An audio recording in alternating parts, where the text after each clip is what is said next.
Okay. Give the mic. You're all over it. Do you want me to take the mic for you? Did you guys come over on this side? Oh, that should be super helpful. Yeah, don't say in front of the light. Okay. Want to make sure you're not in front of the light. Yeah. Yep. Okay, we'll go ahead and open it up for questions for Coach Santucci. Kelly? Yeah, I was just curious if you could give us a little on your defensive philosophy and kind of what you're kind of trying to do defensively that maybe explains kind of your system a little bit. Yeah. Well, I think systematically, like, it's all built around the players. But right now, like, this is the infancy stages of it, and I think, maybe more of like what we're doing. It's how we're doing it, how we go about our business, how we attend meetings, the intent when we approach those things, the intent when we cross the lines, how we play together, how we swarm to the football. I think those things are critically important, like foundationally. I think that defense has got to start there. First, it's like how we go about our business, and then it's like, hey, this is what we're doing, and this is why we're doing it. So right now, to me, the most important part is how we practice, how we pay attention to meetings, how we communicate with one another, I think is critically important, visually and verbally. And I think that's where we're at. And I think right now, like, that's our focus. Each day, we're trying to gather small wins, doing those things right now. And then we'll get to the putting guys in position to have success. But right now, that's kind of where we're at. Coach, you said you were the very first person that he spoke with during the interview process. Yeah. I'm just curious, what really stood out to you about this initial conversation with Coach Key? Yeah, I think the initial conversation was, he needed somebody to run the defense that he felt comfortable with.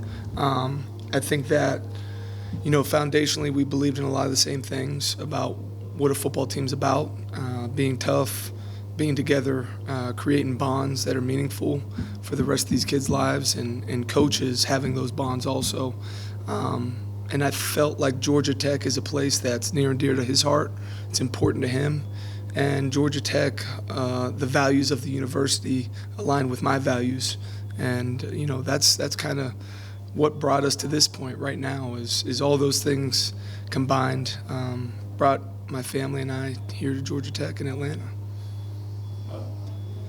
Last year, the stopping the run was an Achilles heel for the defense. You have some experience up front there coming back. Is that a matter of fixing technique, scheme? What do you see there? Yeah, I'm not sure what happened here a year ago. I mean, statistically, you see things, but to me, it's all about starting from square one and having no preconceived notions on anybody or anything, but building it the way that we believe as a defensive staff and the way that Coach Key wants it built. And that's where we're at. And I think with that, we can't cheat steps, we can't skip steps, and we will get to where we want to get to in a timely manner. But I know foundationally, like, it's got to start with how we play, our effort that we play with, how we communicate, how we treat one another, and how we care about one another. And if we do those things, I feel like we'll get to where we need to get to hopefully help that problem. What has stood out to you about this current unit? What do you like about these guys so far? Yeah, I like that they are eager and willing. They show up each and every day, and they want to be coached. They want to be coached hard. They want to understand and know the why. Hey, coach, why are we doing this? And like that, those are the best guys to be around. Like the opportunity to explain to them, hey, this is why we do it this way.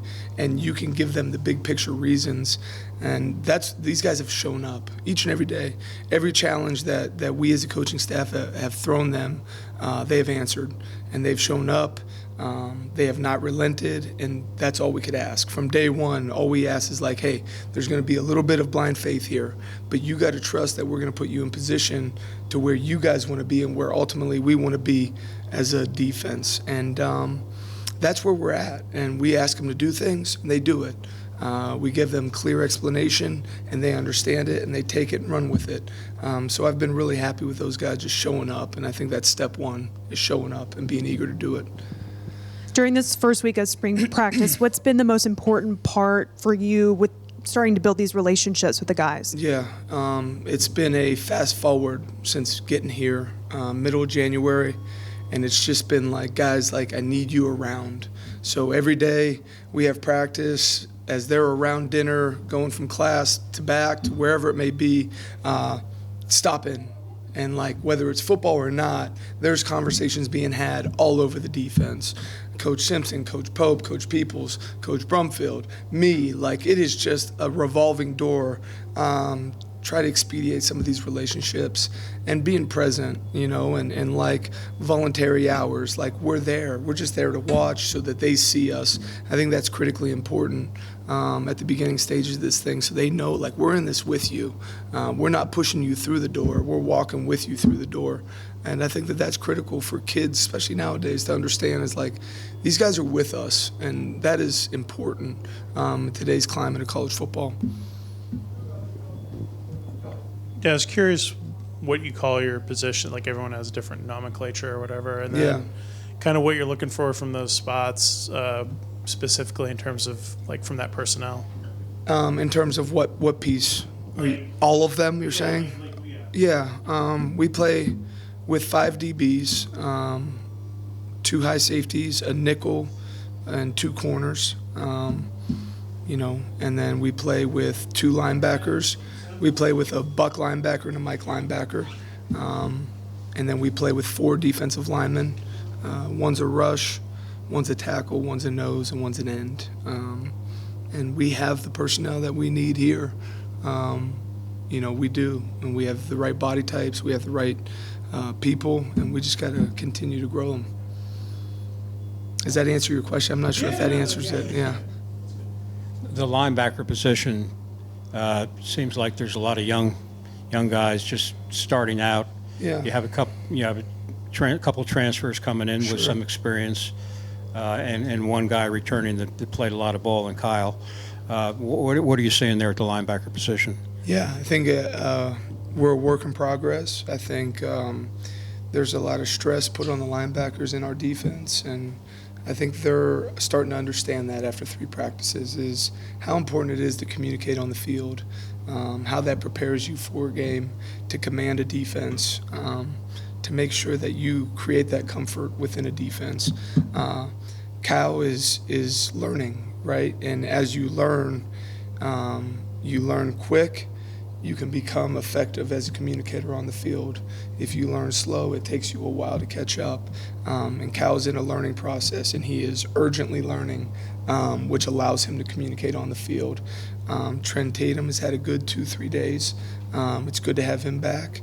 We'll continue to work those guys. And I think, like, when you talk about the unit, like, each and every day we're going to rotate. And guys are going to go with the 1s, guys are going with the 2s.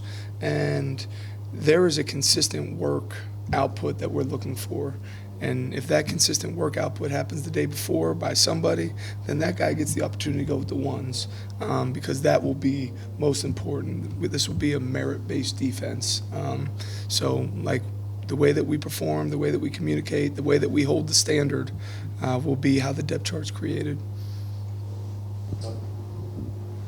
You've obviously coached in the ACC quite a bit now, and at academically inclined institutions as well. Yeah. Do you feel like that gives you a little bit of edge, just kind of adjusting to what Georgia Tech is and recruiting, and also trying to develop a roster and what to expect from the players as well? Yeah, I think it does. I think being at places like Duke, Notre Dame, and Wake Forest have helped me, like, kind of gauge where this place is. And I think it helps a lot in recruiting. I think, you know, it allows you to target the right kids that want the right things from this place. They want high-level football, but they also want number one, you know, degree in the nation. When you talk about public institutions, like, that means a lot to the right kids. And I think that it helps on all levels. When you communicate with these guys on our team, you understand the stresses that they have, not only academic or athletically, but academically. And we talk about academics here. It's not just, I'm a football coach. Like, we speak pretty frank about academics and, hey, what are your challenges right now? what do we need to allocate time for right now? Do you need to cut this meeting short so that you could go spend time with tutors? I think all those things are critically important, but it's important for the combined experience for a student athlete. I think a place like this gives that kid the right experience, so that they can do both and have a successful life, not only football career. Anything else? Ron and Kelly, wrap up. You talked about using 5 defensive backs, and of course you have the nickel involved in that.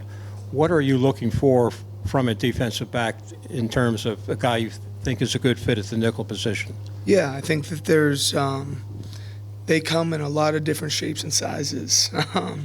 And that's our job to figure out what they're good at, to make sure that they're in position to play. But I would say good short area quickness, good top end speed, good strength, the ability to fit the run and down the football, and the ability to play the ball in the air.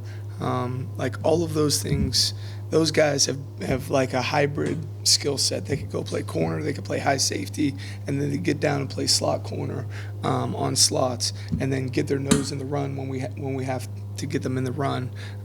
So it's really a unique spot because there's some brains involved there also. So those are the things and the attributes that we're looking for. Yeah, there were 3 guys in your room I wanted to ask you about real Okay. quick.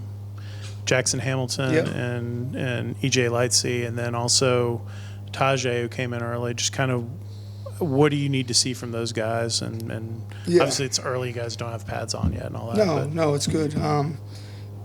Yeah, I think starting with Jackson Hamilton, like, he's shown up and has done some really good things on the field in the first 3 days. I think he has the ability to use his hands really well. He's got short area quickness. He's got explosion in his body. Just got to continue to grow, continue to learn the defense. And then talking about EJ, EJ is slowly coming back, so we'll continue to work him through, making sure that we're urgent and getting him back, but we don't rush him, so that he does get some quality reps this spring.